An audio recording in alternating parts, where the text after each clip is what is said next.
Welcome to woodworking. This is the beginning class. Now in the beginning class, we take an entire semester to build a nightstand. Now in my classes, I have two different options. I have a single drawer nightstand and a double drawer nightstand. You can see the only difference is this one has a second drawer. It's 6 inches taller. I had a number of students that didn't like how short this one was. Their bed was taller. For whatever reason, they wanted it a taller nightstand, so I added on another drawer. But the doors are the same, the width and the heights, or excuse me, the depths are all the same. I just have an extra drawer in that one. Now as you can see, this one is incomplete, but I wanted you to see the difference between the two. Some of the features on these: it has a lid with a double thick lid, so it looks nice and sturdy. It's called a rolled edge.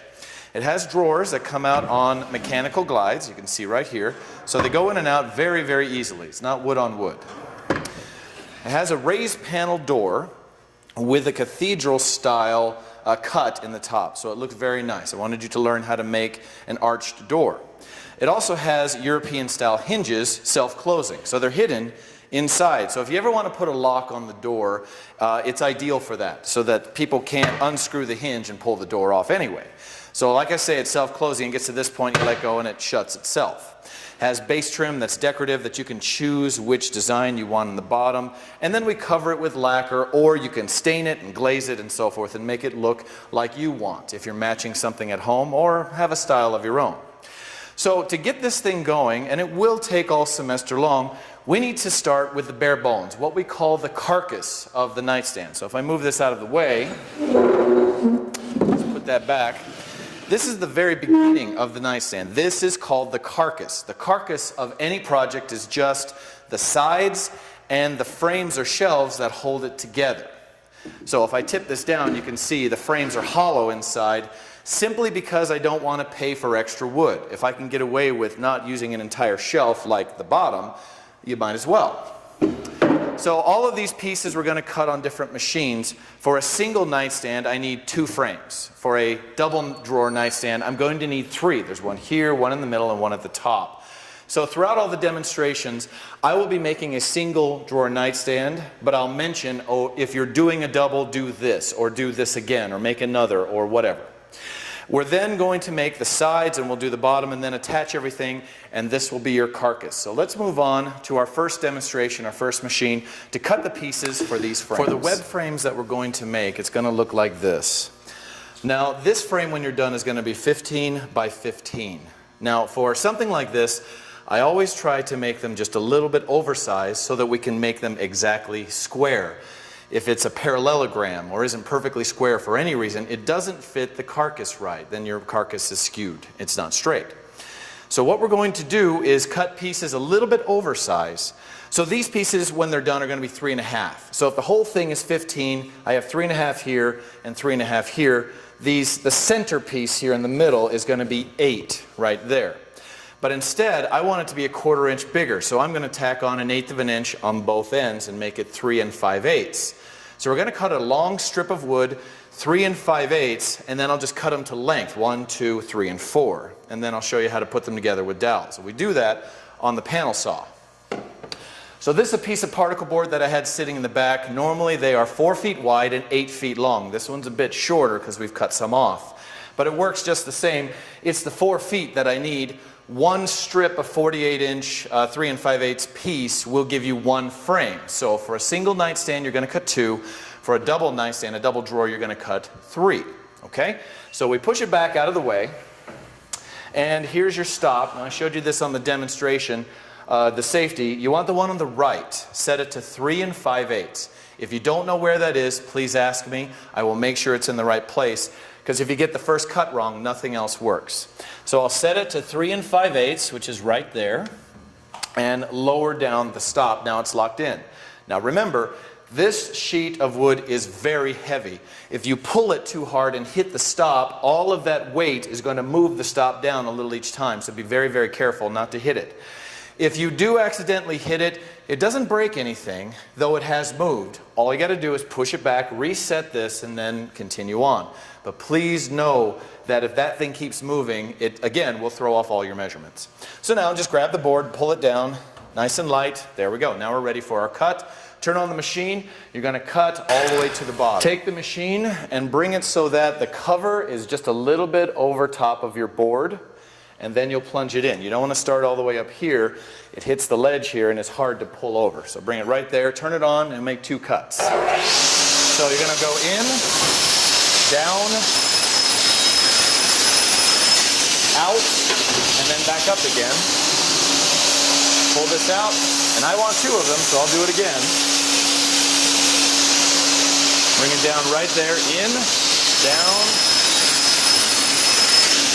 out, and up.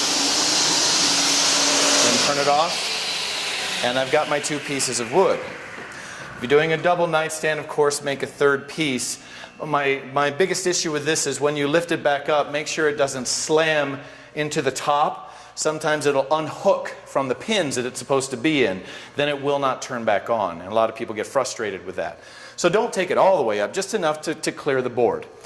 Now that we've got your pieces cut to the right width, we'll take them straight over to the chop saw and we'll cut them to length. Take your boards over to the chop saw and set it to 15 1/4. So remember, we want it 15 when we're done, but for now I want 1/4 inch too big. So we just take your stop, the line on the right side right here, set it to 15 1/4, that's 15 4 lines, and tighten it up. Remember, it doesn't have to be super tight, just as snug. Just make sure not to hit it, or again, it moves it down a little at a time. Now to save time, if you like, you can do both at once. I'll just stack them up, put it in right there, and then just match up the ends so they're nice and flat. Put your glasses on and go ahead and cut. Now, resist the temptation to cut like this if you're right-handed. I want to have a hand on the pieces that are going to be trapped between the stop and the blade, so you may have to cut it backwards, right here, and cut. Okay, and now I have my 15 1/4. Now, if you're adamant that you've got to cut with your right hand, that's fine. Move this over to the other side. 15 1/4 is set the same. It's right here, 15 4 lines. The stop is set right there. And then go ahead and line it up and cut again. And that's perfectly fine. So now I'm cutting right-handed. You decide which you like better. Now the other 2, they need to be 8 inches, so I can get 2 8s out of this and have just a little bit left. Unfortunately, this machine does not go down to 8 inches. Neither of them go to 8. It won't reach. So you can either take a tape measure, draw a line at 8, use the laser system and cut it so it's correct, or take them simply over to the upcut saw, which cuts very accurately, and you can cut there. Honestly, you can do all the cuts on either this one or the upcut. You don't need to use both. I'll leave that completely up to you. With the upcut saw, first make sure you turn it on correctly. The main switch is here on the right. Turn it clockwise. And now you'll see a light right here turn on. If this light isn't on, there's no power to the machine. Okay, next, make sure the emergency, or the brakes I should say, are off. There's one here below the light, twist and pull, and this one right here next to your leg, twist and pull. They're both off, so now it can turn on. Now set your dimensions here, turn the power on, and I need 8 inches. So 8, start, that moves to 8, and you're ready to go. Put on your glasses, turn it on, and push it in. So I can push it in all the way, and I don't like my hand underneath there, so push it in, then hands out of the way, it cuts. Now I can move it down, hands out of the way, cut again, and repeat for the other one. There's a little piece left. That's the only scrap I've got. Very good. Push it down and do it one more time. And there we go. Now you've got all of your pieces. Turn it off with one of the brakes and then go ahead and walk away. You can leave the main power on. Now let's go ahead and find a way to attach them. We're going to do wooden dowels. This machine is called the horizontal boring machine. Now this was not one of them that was on the safety demonstrations because we only use it for these web frames and that's it, just for these frames. So there's no other time in the semester that we actually use it. Now what we're going to do is we're going to put these together with some dowels, and this is what this is. It's just a simple stick, 2 inches long. One of them is going to go here and another one there, but we need some holes bored into each piece of wood so that they go together with some glue as well. And that's how we do on this machine. Now as you can see, It's pretty simple. You're going to put your piece of wood inside, and the drill bits that cut them are behind this safety shield. Now it says right here, 3 5/8 only. It's set up specifically for a web frame. No other size will mate together correctly. One of them will be off. So if I grab a few of my blocks, I've got 4 of each one of them. I have a short one and a long one. The short ones will go in like this, and they get the bores in the ends. Then I'll flip it around, do it again. These get them on the edges, and so they'll go in this way on the side, and I'll explain how they line up. Okay, first of all, take a pencil. We need to designate the top, one side, so that when we put them together, that X that I'm going to put on is all facing the same direction. Because if you put them together upside down, then they don't match up. One of them is going to be a little bit taller than the other, and it just won't fit. So on all your pieces, put an X. And I'll do them as I pull them out from the side. So first, make sure to turn the thing on. To turn the machine on, it's on the side here, on the left side, and then the drill bits will start spinning. Now nothing's going to happen until you hit the pedal on the floor. I know you can't see it on the video, but straight below you there's a pedal that's yellow. You can't miss it. So when I hit that pedal and hold, then the machine goes in and out. Now you've got to hold the pedal the entire time. So I'll move this out of the way. To do the short one, lay it down tight against this, all the way in. Hold it there, make sure there's nothing underneath because it's going to get pinched. Hold and it drills. Once it stops, then let it go all the way back.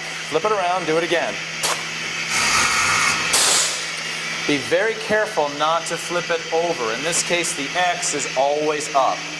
Now to do your long ones, once you're done with all your short ones, then worry about these. Slip it in on the side. X is up, but I line up the corners right here. So right here it is perfectly straight and flat. And hold it down right there and cut. Now I slide it down to do the other end because the holes have to be in the same edge. Now I line up this edge right here. Now that's flat, and I do it again. All right, and then repeat that on all of your pieces. So now I've got holes here and here that made up together, so when I put them together, everything lines up correctly. Now the most common mistake that I see on this machine is when people are doing this one, they accidentally have the board up and over this ledge right here. There's a little bit of a lip that holds it back. You have it up and over that, it'll still cut, but now it's misaligned and it will not fit. So if you do this, you're going to have to start over. Or, in this case, only in this piece, I can actually flip it around and just do the other edge, and it's fine. The holes on the outside edge, you won't see them. They're going to be completely covered. So be very careful, only against the stop. Don't have it up and over like that. Once you get all your pieces cut, now we're going to glue them together. Now I've got all my pieces here at the glue table. So I've got all of my holes drilled in the long ones. All of my short ones are here with X's on them. Make sure the X's are all going the same direction. They're all drilled and ready to go. So what we're going to do is put a whole bunch of these dowels that I have in a can inside these holes. Now I don't need them in both sides, of course. I only need them in one, so pick one. I don't care if you put them in the short ones or if you put them in the long ones. I tend to put them in the long ones because they sit here a little bit better on my clamps. I only need 2 clamps to do both, to do 2 frames. Now if you've got 3 frames, get another set of clamps. Now, a lot of students tend to fill the holes completely, and if you do that and you put a dowel in a full hole, the glue just squirts out all over the place and it makes a big mess. It takes more time to clean up. Now the worst thing that'll happen is if you fill that up and force that in there, I've actually seen it split the wood.